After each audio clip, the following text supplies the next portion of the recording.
Hey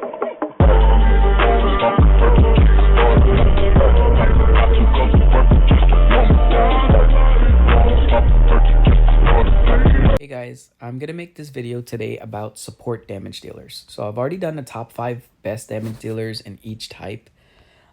It's still pretty relevant. One or two places I can change based on that video. So if you guys want an updated list for top 5 damage in each type, let me know in the comments and I'll make the updated list. Okay. For now, it's still pretty accurate. You can still use it. Just one or two things are a little inaccurate, I would say, at this point. Now, if I don't mention one of these people, like say Zabuza or Tobirama, when I'm talking about support damage, just know those people are mainly straight up damage. They don't really have like a little niche that makes them do something weird. Like say Yagura, for example, it is a straight up damage dealer, but Yagura can freeze and also lower speed. So that makes him like a little bit of a support damage dealer, but he's also a beast as a in his own right. So I wouldn't kind of classify him in this list, but someone like Hanzo now, you would consider between the two, Hanzo and Yagura, most people would choose Yagura. But I honestly think if you're not lacking damage, I would say Hanzo is definitely the better choice just based on he nerfs healing for 4 turns and also he has revival forbidden.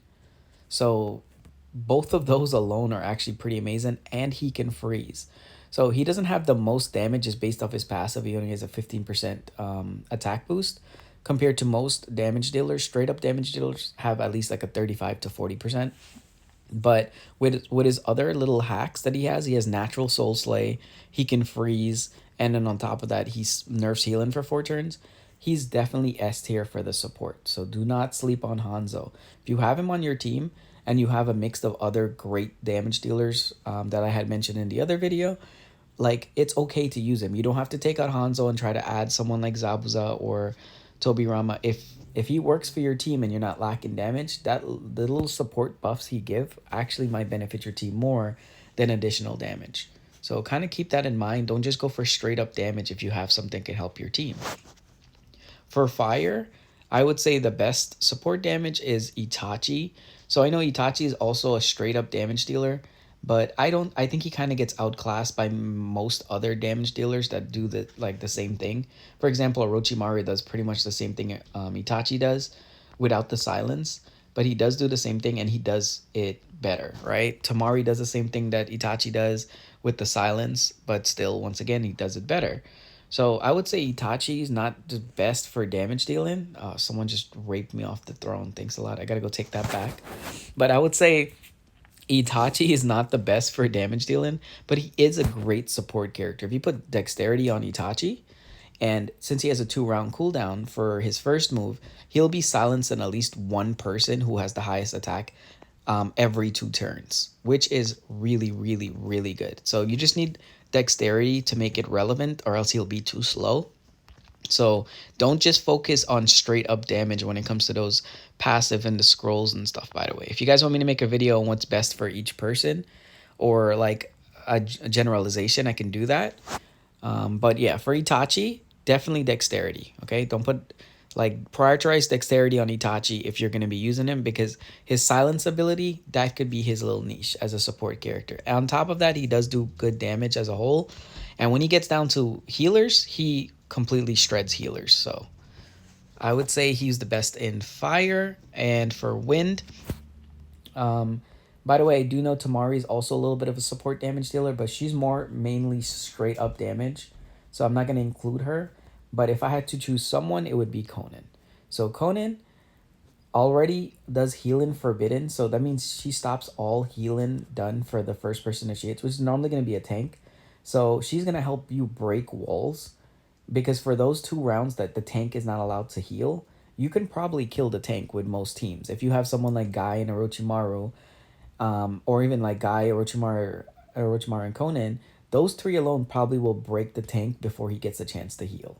So Conan is not that bad. A lot of people sleep on Conan. She's not the best damage dealer overall. She does have a 35% boost, but she's still not the best damage dealer. But she does do piercing damage, and also if they're above 70% health, she actually does 25% more damage. So keep that in mind. Like, she'll be a beast at least for first like 2 rounds for most characters, especially if they're full health. And she does do heal and forbidden, will help you break walls. So I would say if I had to rate them, like I said, I don't know if I did rank them. Hanzo would be S tier. Itachi would be, I would say, A tier. And then Conan would be A tier. Okay, so that's it for now. We don't have Danzo yet, so I have no idea. By the way, if I had to throw Tamari in there, Tamari would definitely be S tier. Okay, but I'm just gonna take that out. Pretend I didn't say that. Anyways, Earth. Now, Earth, he is a straight up damage dealer, but he's also a good support character. So if I had to choose best damage dealer when it comes to support and like usage, it would definitely be Roshi. Roshi goes after the first person that has the highest attack, and he reduces their attack by 30%. 30%. And then his last move also damages 2 other people by 60% based on the damage you already dealt. This move I've seen hit crazy, crazy numbers, by the way. And it is only a 2 round cooldown. So he'll be slapping people with this, reducing their attack, whoever's the highest DPS for those 2 rounds. So he kind of keeps, because it's a 2 round cooldown too, and it lasts for 2 rounds, he literally nerfs your best damage dealer by 30% attack for the entire battle. Like, if you really think about it, it's a 2 round cooldown move and it lasts for 2 rounds. So he'll nerf your best damage dealer on the enemy team for the entire battle. Will be doing like 30% less. Well, not 30% less damage, sorry, just 30% less attack. So based on that, Roshi is a monster, okay? Roshi is a beast. Please do not sleep on Roshi. His damage is actually comparable to Guy, and I would say he's semi more useful. Especially on like someone like my team, the team that I currently have. Instead of this, if I had Roshi, I would be like unstoppable, okay? So I'm just gonna add that in there. Now for electricity, electricity is mainly just straight up damage. But if I had to choose one person just based off the passive, it would definitely be him. So A's last move is kind of like Kakashi's, but he just rapes you if you're below 30% health. He just one-shots you. This move is the more important one though, which reduces the taijutsu resistance by 20%. So taijutsu resistance by 20%, meaning all your other taijutsu ninjas actually do more damage to the enemy team. So I think he's, I don't know, maybe I would say S tier just based off of his second passive and the fact that he helps boost all your other team and he does decent damage. So I would say S tier. He's definitely S tier. I would say S tier plus. This man is a beast. Conan's A tier. So Conan's A tier. And then I would say Itachi's also A tier, maybe even A tier plus. And then Hanzo is either S tier or like S minus. All of those are really good, by the way, and they're a little situational based on whatever team, okay, whatever team you have. It might be better to have certain people rather than other thing. But Hanzo's a beast, okay? Just Hanzo's a beast also. But just please, like one more little disclaimer, don't just listen to what the top tier people are saying. There's people that you'll look at and they're like 3 mil and 4 mil or 2.5 mil, 2.8 mil. That doesn't make them the best, okay? It just means that they have more money to spend and to progress faster. Most of those people are competing with people that are like 1 mil lower than them. So of course they're going to rape them. They don't even know what the best is because there's nobody at their tier level that are competing with them. My advice might not be the best advice like in the world, but I promise you it's sound because I compete with people that are my CP level or even higher than mine. So my advice is normally really sound because I'm literally actively competing in this same competition, okay? It's not like these people that are 4 million or 3 million that'll just destroy people that are 2 million or 1.5 million or even 2.5 million.